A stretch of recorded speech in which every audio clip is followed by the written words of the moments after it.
రాహుల్ బాబు, మీకేం కాలేదు కదా? ఏం కాలేదు. అమ్ము, ఒక్క క్షణం కూడా కుదురుగా నుంచుని ఉండలేవా? బయటికి వెళ్ళి ఆడుకో, వెళ్ళు. అరే రాహుల్, నీకేం కాలేదు కదా? ఏం కాలేదు నాన్న. సరే, నేను ఆఫీస్కి వెళ్ళొస్తాను.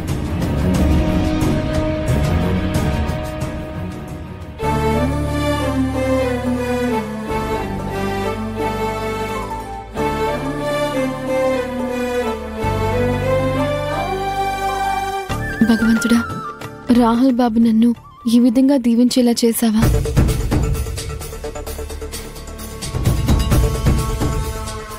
చూసావా ఐరేంద్రి, నువ్వు ఆనకట్ట కట్టాలి అనుకున్న ఉప్పొంగే నదిని ఆపలేకపోయింది. నా భర్త మీద నాకున్న ప్రేమ ఉధృతంగా పారే నది లాంటిది. దానికి నువ్వు ఏనాడు ఆనకట్ట కట్టలేవు. నువ్వు ఆపాలి అనుకున్న రాహుల్ బాబు నాకు బొట్టు పెట్టడం, అక్షంతలతో ఆశీర్వదించడం ఆగలేదు.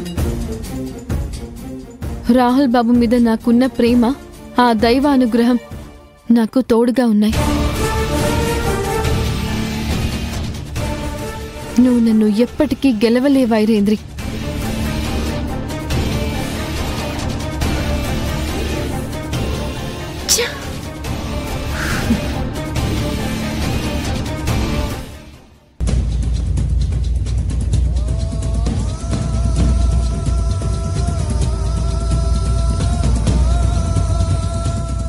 నాన్న, నేను ఐస్ క్రీమ్ కొనుక్కుంటాను, డబ్బులు ఇవ్వవా?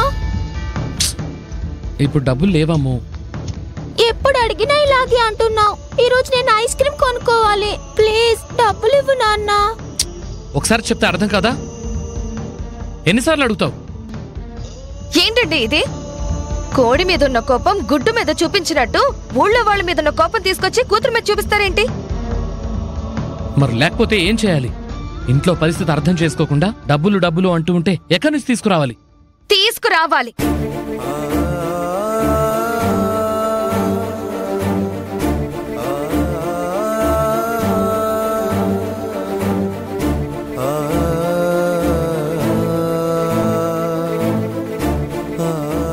తల తాకట్టు పెట్టైనా తీసుకురావాలి.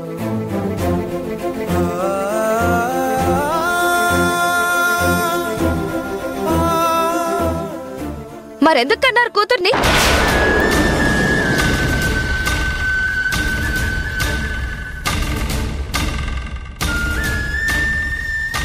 మీ చేతకానితనంతో ఆస్తులన్నీ పోగొట్టుకుని ఇప్పుడు కడుపున పుట్టిన కూతుర్ని కూడా కష్టపెడతారా?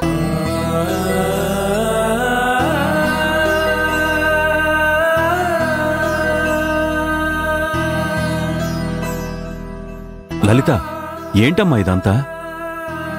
అమ్ము అంటే చిన్నపిల్ల, అది పరిస్థితులు అర్థం చేసుకోలేదు. నువ్వు కూడా చిన్నపిల్లలా మాట్లాడితే ఎలా? ఇది చిన్నపిల్లలా మాట్లాడడం కాదు, చిరాకొచ్చి మాట్లాడడం.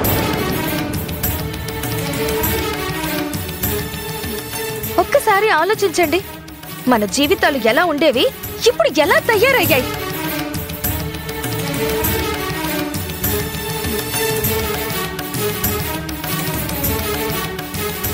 ఇప్పుడు పేదరికంలోనూ ఇలాంటి పరిస్థితుల్లోనూ ఇలాగే ఎన్ని రోజులు బ్రతకాలో కూడా నాకేం తెలియట్లేదు.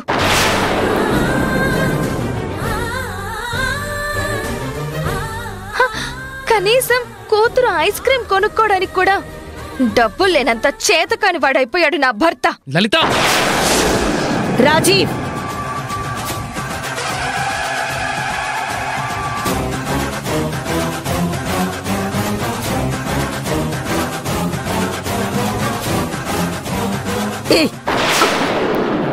ఏంట్రా ఈ పని? భార్య మీద చెయ్యెత్తుతావా? మగోణ్ణని ధైర్యం, మొగుణ్ణనే మొండితనం ఎప్పటి నుండి మొదలైంది? మరి లేకపోతే ఏంటమ్మా? అది మాట్లాడే మాటలు విన్నావా?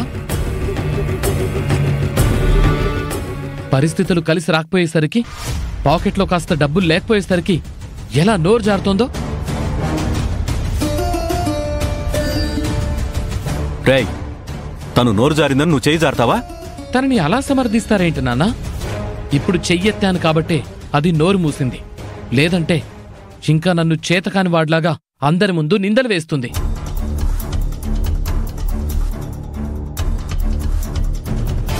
బావగారు, మీ కోపానికి కారణం ఉంది. మీరు లోపల ఎంత బాధపడుతున్నారు అది కూడా మాకు తెలుస్తోంది. అలా అని మీ భార్య మీద మీరు చేయెత్తితే ఎలా? ఏమైనా ఉంటే కూర్చుని మాట్లాడుకోవాలి కదా.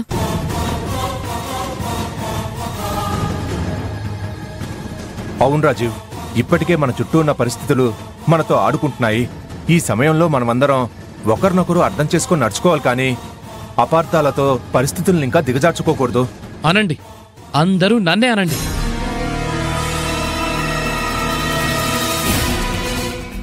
ఇక్కడ తప్పెవరి వల్ల జరుగుతుందో వాళ్ళని అనటం లేదు.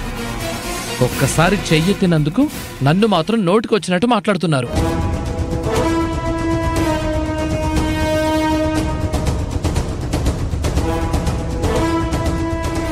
చూడు లలిత, ఈరోజు నా దగ్గర డబ్బులు లేవనే కదా ఇంత చులకనగా మాట్లాడుతున్నావు.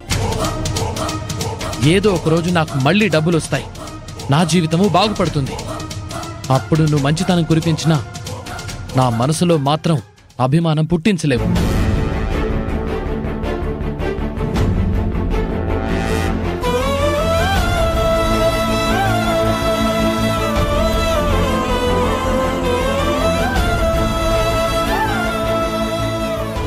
ఈ మధ్య రాజీవ్కి కోపం పెరుగుతుంది. వాడి మాటలో దూకుడుతనం మొదలైంది. వీడిలాగే ఉంటే ఏమైపోతాడో అనిపిస్తుంది.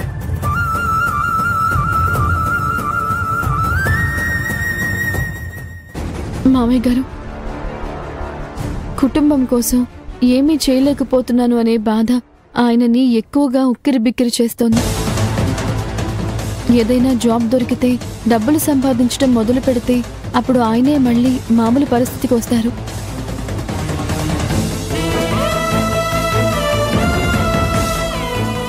మీరు కంగారు పడకండి.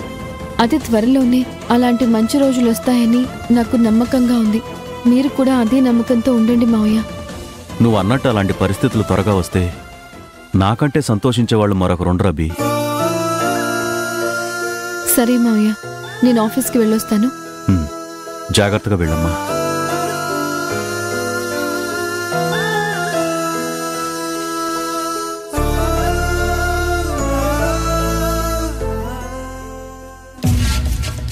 ఈ అభి మళ్ళీ ఆఫీస్ అంటూ బయలుదేరింది. తను రెస్టారెంట్లో జాబ్ చేయటం లేదు, అది ఎవ్వరికీ చెప్పటం లేదు. మరి ఎవరి దగ్గర చేస్తున్నట్టు, ఉద్యోగం పేరుతో ఎక్కడికి వెళ్తున్నట్టు? ఈ రోజు అభి వెనకాలన్న రహస్యం బయటపడాల్సిందే. బయటపడతాను.